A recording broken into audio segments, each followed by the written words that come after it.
Labeled the accident kid and excluded from a 6-month Christmas trip, until a picture-perfect holiday collapsed into ice and the same family who forgot I existed suddenly needed me to save what they destroyed. My name's Hunter. I'm a 29-year-old male, work in IT, manage a team of 15, pay my bills on time, and own a condo that doesn't smell like socks. Not bad for someone my family calls the bonus baby.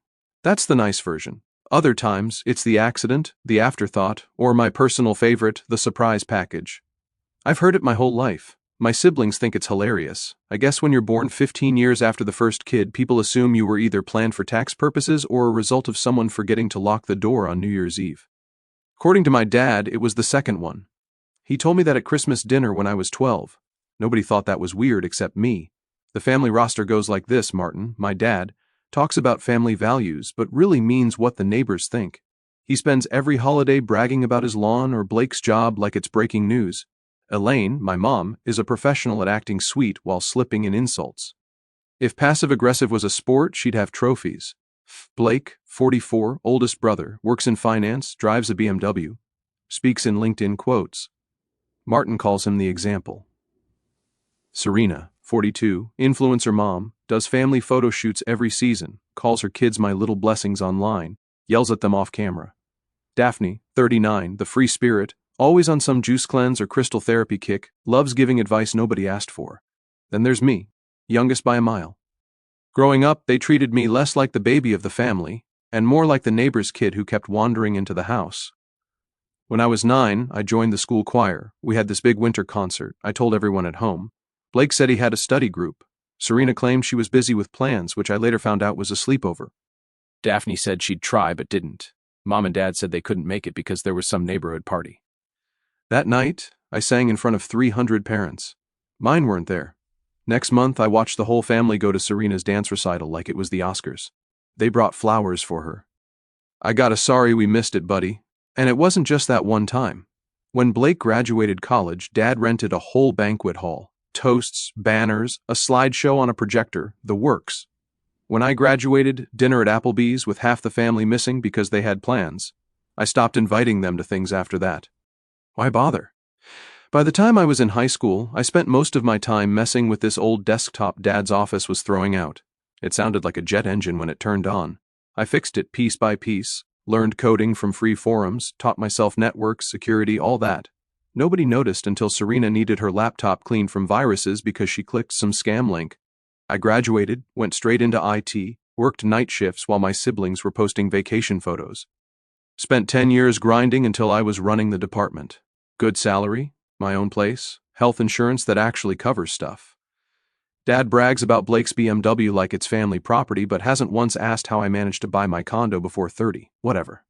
I stopped caring about recognition years ago. The one thing I still showed up for was Christmas Eve. That was the tradition. Everyone came to Mom and Dad's place. Ugly sweaters, bad eggnog, forced smiles. I usually had to work the day shift, so I came late. But at least it was something. For a few hours I wasn't the forgotten kid. My nieces, Serena's kids, Mia and Leia, loved when I came.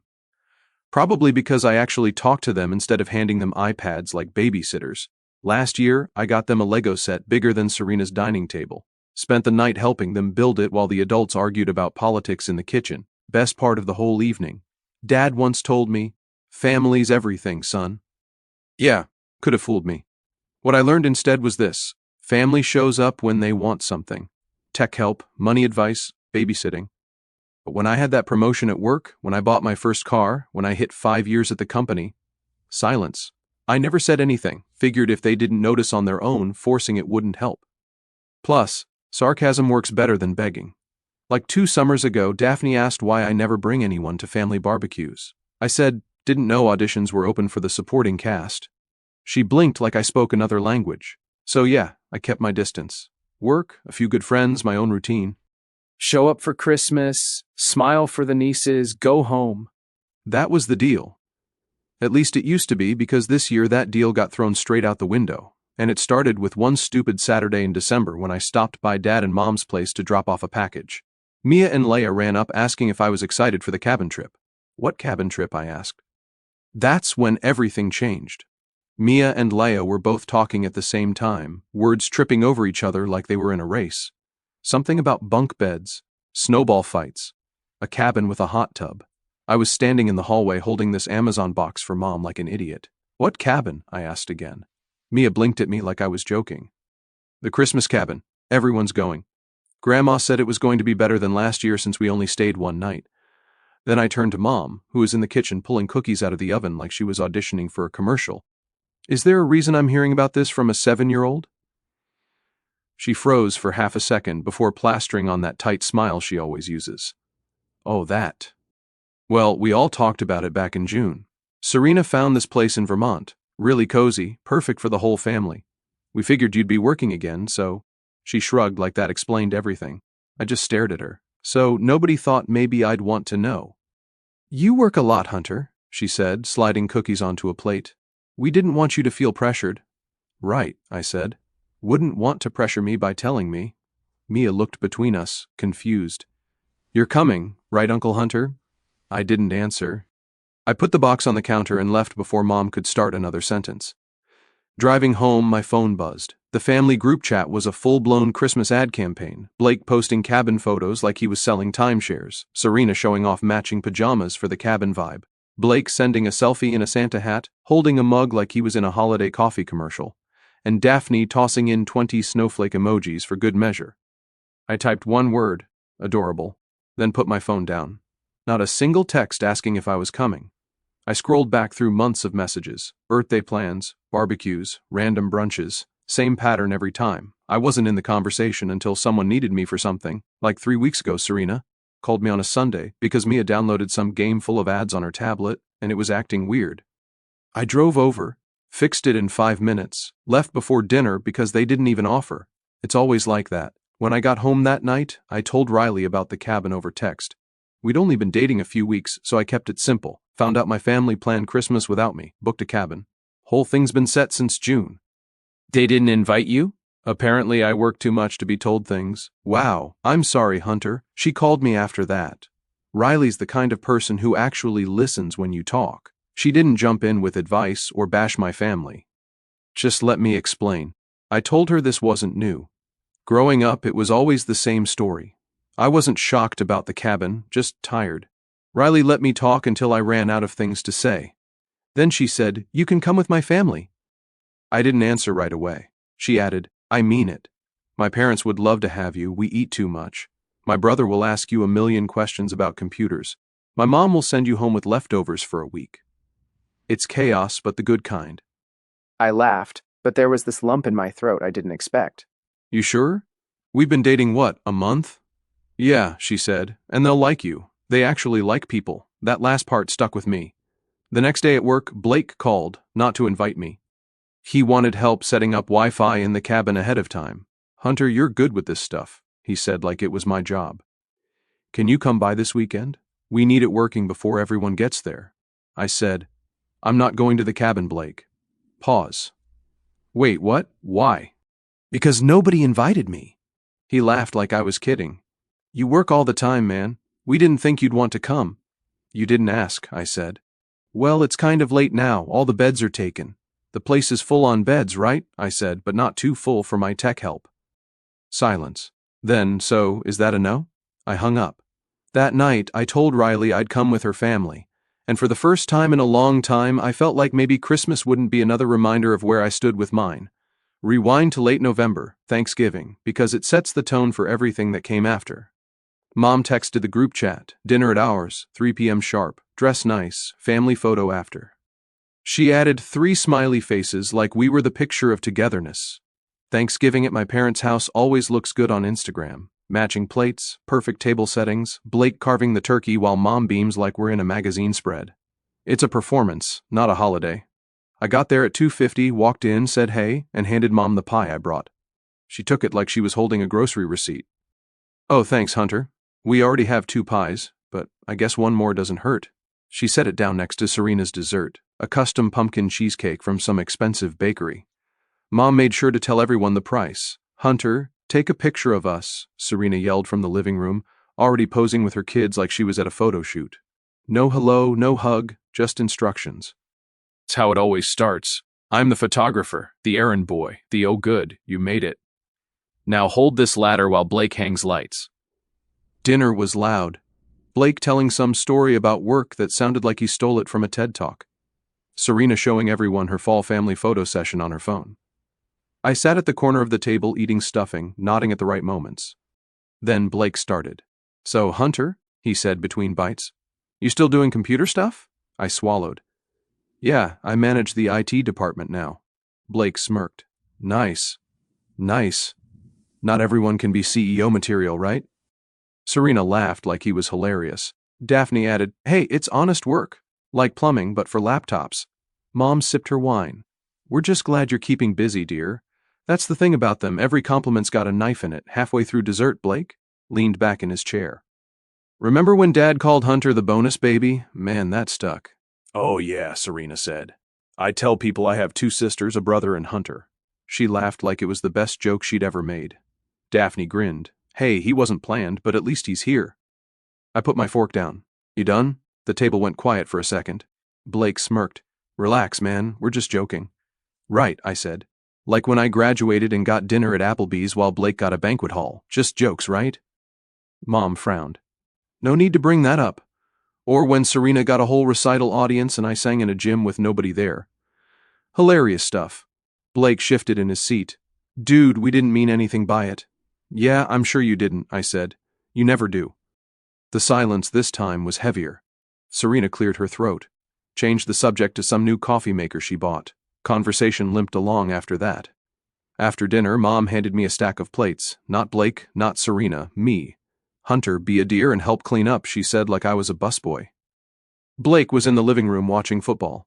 Serena was editing photos for her Instagram post. Daphne was telling Dad about some new crystal shop. I washed the dishes anyway, not because she asked, but because Mia and Leia were helping and they didn't deserve the tension hanging in the air. On my way out, Dad stopped me. You know, they're just joking, right? I looked at him. No, they're not. He didn't have an answer for that. Driving home, my phone lit up. Group chat again. Serena posted a family selfie with the caption, thankful for my crazy, amazing family. I wasn't in the picture. The next day, Riley asked how Thanksgiving went. I told her about the jokes. Riley listened, shaking her head. They really don't hear themselves, do they? Nope, I said. And I'm done waiting for them, too. Because right then, I decided something. I wasn't letting Christmas be a repeat performance. Not this year. Dad finally left me a voicemail, son. Everyone's leaving on the 23rd. You can still come if you want. Not an apology, not a real invite, just a casual afterthought. Like I was a neighbor they felt bad for. I deleted the message. Riley's mom texted her that same night. Tell Hunter he's welcome Christmas Day. We'll have plenty of food. First time anyone's ever invited me without needing something first. And I knew exactly where I was spending Christmas. Not in Vermont, not in some overpriced cabin with people who treated me like a background character. This year was going to be different. But before we get there was the part where they finally realized I wasn't just going to shrug and take it anymore. Then Mom called. Hunter, dear. She started in that voice she uses right before asking a favor. Are you sure you can't make it to the cabin? Everyone will be there. Yeah, I said. Everyone who got invited. She paused. Well, we figured you had to work. You always do. I smiled even though she couldn't see it, and asking me directly, that was too complicated. That's not what I meant, she said quickly. It's just one Christmas, one that's been planned for half a year, I said, glad someone remembered me before the matching pajamas got packed. She huffed into the phone. You don't have to be sarcastic. I wasn't sarcastic, I said. That was the polite version. She didn't know what to say after that. The next day, Blake called. Listen, man, he said. We need the Wi-Fi working before we get there. Can you drive up on the 22nd, set it up, then head home? I laughed. That's funny. I didn't realize the unpaid intern spot was still open. He went quiet for a second. It's not like that. We just thought you were busy. Yeah, I said. Busy enough to not invite, but not too busy to climb ladders in the snow for you. Interesting math. He tried to joke it off. Come on, don't be like that. Relax, I said. I'm not upset, just not available. Click. Conversation over. By midweek, Mom tried again. There's still room if you want to come, she said on speaker while Dad sat in the background. On the pull-out couch? I asked. She hesitated. Well, yes, but Oh, perfect, I said. Nothing says family love like the couch bed next to the drafty window. Dad cleared his throat. Son, don't make this bigger than it is. Don't worry, I said. You already did that for me, back in June. That ended the call pretty quick. Meanwhile, Riley's family kept texting me like normal human beings. Her mom texted me directly, Hunter, we eat Christmas dinner at 2 p.m. Wear whatever you want. Do you like ham or turkey? She told me not to worry about bringing anything unless I wanted to. Basic stuff, respectful stuff, stuff my own family apparently never learned. Thursday, Riley and I went shopping for gifts. Real gifts, not the gas station gift cards my siblings always grabbed last minute. I got her dad a grill set because Riley said he practically lived outside cooking. Got her mom a nice candle warmer she'd mentioned wanting. Picked up sketchbooks for her little brother Evan, who loved to draw. Riley laughed when I grabbed the biggest bag of dog treats on the shelf for their mutt nacho. You're trying to bribe the dog now? Look, I said. If I can win over the one family member who bites people, I'm golden. Quick pause, fellas. YouTube just dropped this new hype feature. If you're hooked on this story, smash that hype button. It tells you, Tube, this video deserves to blow up, and it keeps even crazier stories coming your way. Thanks so much for your support. All right, back to the drama. That evening, we swung by her parents' place to drop everything off. Her dad shook my hand like he meant it. Her mom hugged me before I even introduced myself. Evan asked if I could help him draw a spaceship. Nacho acted like we'd been best friends for years. I liked it. It was real. And Christmas hadn't even started yet. Christmas morning at Riley's parents' place felt like stepping into a completely different world. I woke up on their couch voluntarily, by the way, not because I was the extra like at my parents'. To the sound of Riley's little brother Evan, arguing with her dad about whether waffles or pancakes were better. Her mom was already in the kitchen yelling, "Coffee first, debate later," over the sound of some Christmas playlist blasting from a Bluetooth speaker. The house smelled like cinnamon and bacon, not scented candles and tension. When I walked in, Riley's dad handed me a mug before I even sat down. Riley tells us you work with computers. Maybe later you can help Evan here fix his Minecraft thing. Kid's been mad at his laptop for a week. Evan groaned. Dad, don't make it sound lame. I laughed. Hey, I can handle Minecraft, but you gotta teach me the spaceship drawing thing in return. Evan's eyes lit up like I just handed him the keys to a car.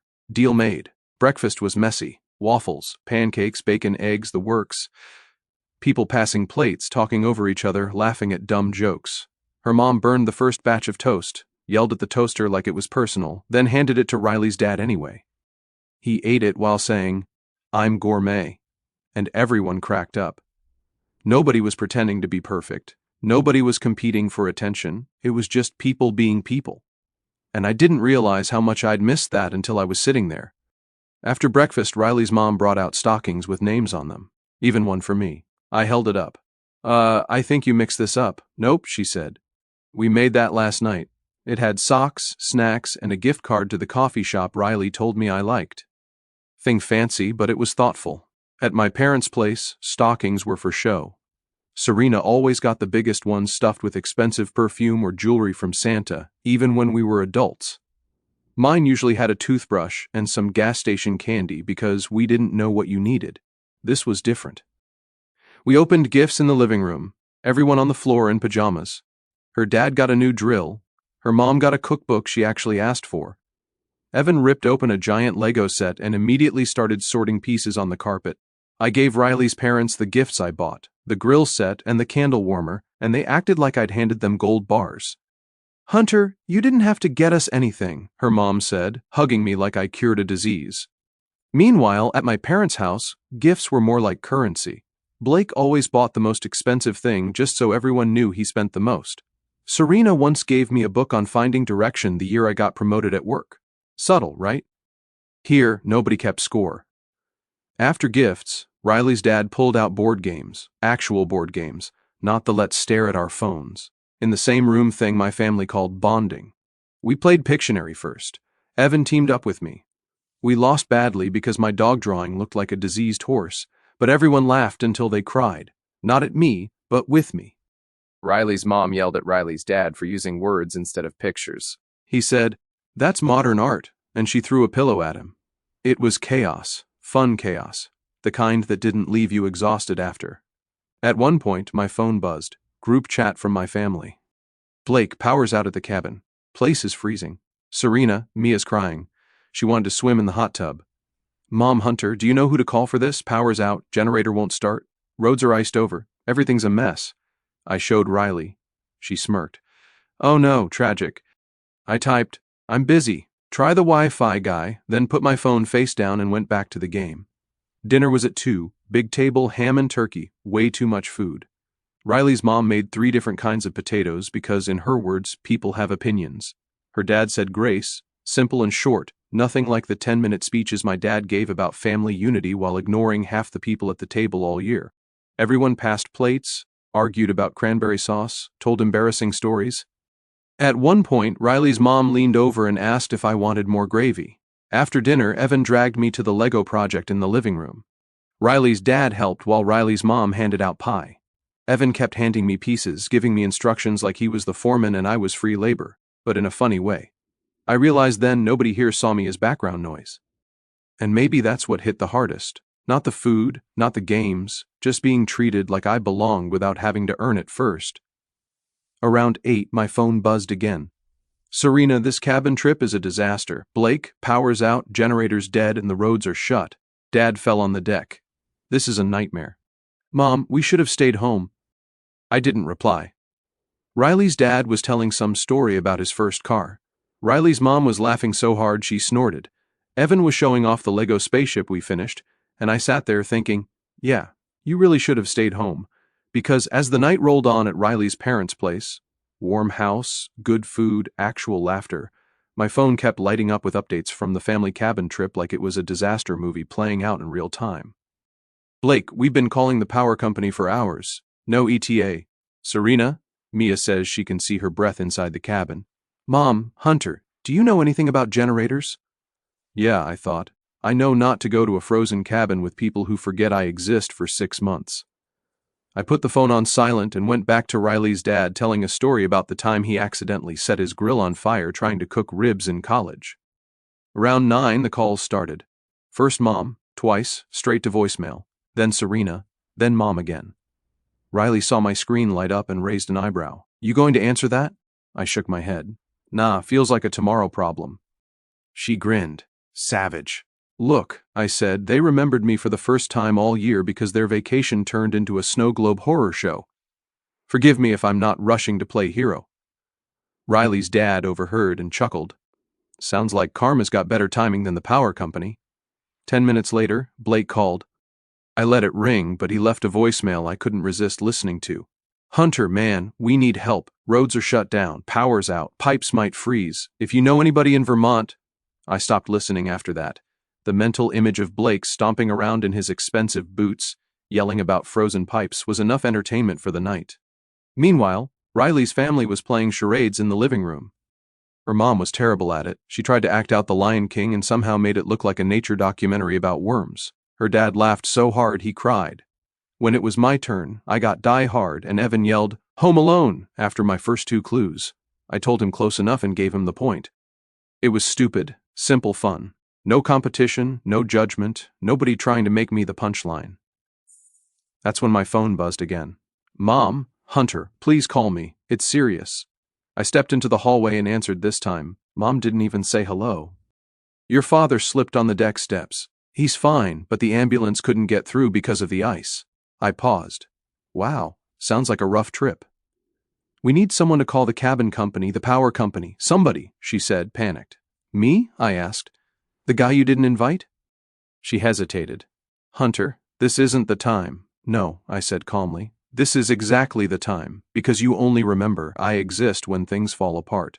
You want me to fix your mess while I'm 200 miles away? Call Blake's CEO friends or Serena's influencer followers. Maybe they can get you a generator through brand sponsorship. Hunter, she snapped. This isn't funny. Neither was always being the last to know, I said, and hung up before she could reply. Back in the living room, Riley handed me a slice of pie like nothing happened. Everything okay? She asked. Yeah, I said, just the usual. Evan looked up from the Lego spaceship. Was that your family? Yep. Are they always calling you? Only when things are broken, I said. He thought about that, then said, that sucks, and went back to building. Smart kid. By morning, the family group chat was pure chaos. Serena, pipes burst in the downstairs bathroom. water everywhere. Blake, we're leaving as soon as the plows come through. Mom, worst Christmas ever. Meanwhile, I was eating pancakes Riley's dad made while Nacho the dog begged for scraps under the table. Mom called again. I answered this time because Riley convinced me to at least be civil. She started right in. We had to sleep in our coats last night. Your father's arm is bruised. The kids are crying and this whole trip is ruined. That's tough, I said. You don't sound very concerned. Why would I be? I asked. I wasn't there. Wasn't even told about it until the cabin had a hashtag. You could have been, she snapped. Right, I said on the pull-out couch. If someone remembered to tell me before December. Silence. Finally, she said, this attitude of yours isn't helping. Neither is pretending I'm family only when you need tech support, I said. Call the rental company, call the power company. I'm not the emergency hotline just because you can't plan a holiday without turning it into a reality show. Then I told her I had to go because Riley's mom was handing out cinnamon rolls, and honestly, that was more important. Later that afternoon, while my family was packing up early to drive home in a snowstorm, Riley's family was outside building the most lopsided snowman I'd ever seen. Evan named it Gerald. Riley's dad tried to give it sunglasses. Riley's mom brought out hot chocolate that was mostly whipped cream. I just stood there watching them argue about whether Gerald needed arms or a scarf first and realized I hadn't thought about work or family drama for a full 24 hours. Couldn't remember the last time that happened. By the time the sun went down, my family's texts stopped coming. No updates, no calls, nothing. Riley's mom asked if I could come back for Easter dinner. Her dad said next time I had to try his famous ribs. Evan asked if I could help him build a Lego castle next. I said yes to all of it because this felt like what family was supposed to be. So when my own family finally started calling again after the great cabin disaster of Vermont, I figured it was time to end this once and for all. 2 days after Christmas, Mom left me another voicemail. We need to talk about what happened. Call me. Right, like I caused the power outage, frozen pipes, and Dad falling on the deck. But fine, I was done dodging. I drove over that evening. Walked in to find everyone sitting in the living room, like it was some kind of intervention. Mom, Dad, Blake, Serena, Daphne, all in one place. Mom started first. Hunter, we feel like there's been some distance lately. I laughed. Yeah, about 200 miles worth. Vermont ring a bell? Blake rolled his eyes. You could have come if you wanted to. Nobody was stopping you. Right, I said. Serena jumped in. You didn't have to be so cold about it. We didn't mean to leave you out. Yeah, I said, like you didn't mean to skip my choir concerts or my graduation or the last 10 years of my life. Just accidents, right? Nobody answered. Mom tried a different angle. It hurt your father when you didn't call after he fell. I looked at Dad. Did it hurt you? Dad shrugged. Would have been nice to hear from you. Would have been nice to be included, I said. Mom sighed like I was being difficult on purpose. You're always so negative. No, I said. I'm realistic. Big difference. That's when Blake leaned forward like he was the spokesperson. Look, Hunter, we get that you feel left out sometimes, but you could make more of an effort too, you know. I stared at him. More effort than driving 3 hours for Serena's birthday last year just to be asked to take the family photos, or fixing your laptop at 11 p.m. because you clicked on every scam email possible, or babysitting Mia and Leia for free so you could go to that concert. Serena muttered. That was 1 time. 3 times, I said. And you never even said thank you. Daphne finally spoke up. You always bring up the past. Maybe let things go. I laughed again. The past? This was last week. You called me during your meltdown because you needed help. You didn't even ask how I was before listing your problems. Mom snapped. Families help each other, Hunter. Yeah, I said. Funny how that only goes one way with you people. I stood up. Here's the thing. I'm done chasing after invitations that never come. Done being the backup plan when things break or somebody needs a cat sitter. You made it pretty clear where I rank. So now I'm making it clear I'm not playing along anymore. Blake frowned. So what, you're just cutting everyone off? Not cutting, I said. I'm setting boundaries. Big difference.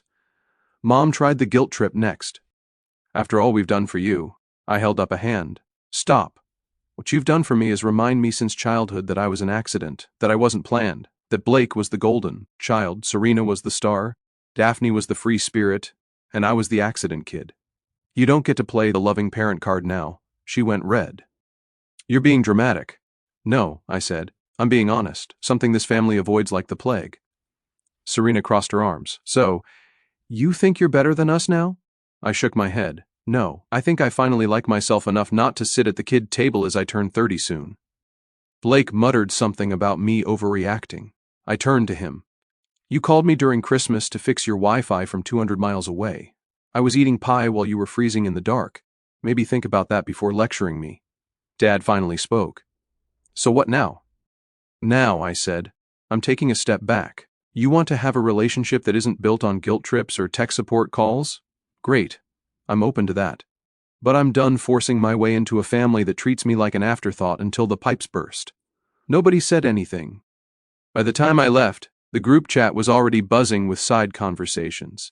Serena sent a long text about how I was being unfair. Blake sent one about family unity. Daphne sent a prayer hands emoji. I muted the chat for a week. Here's the satisfying part, though. A month later, Serena's perfect husband lost his job when his company downsized. Blake's big promotion got delayed because the Vermont trip made him miss an important meeting. Daphne's boyfriend dumped her because, in his words, she was too much drama. Meanwhile, I was eating ribs at Riley's parents' house, helping Evan build that Lego castle, and actually enjoying holidays for the first time in my life. Mom called once more before Easter. Are you coming to family dinner? Already got plans, I said. She sighed. With them? With people who act like family, I said and hung up. Easter at Riley's parents was louder than Christmas. More food, more games, more laughing, no guilt trips, no drama. Just people who wanted me there because they liked me, not because they needed something. And sitting there watching Riley's dad burn the first batch of ribs while everyone made fun of him, I realized something. I didn't lose a family. I finally found one.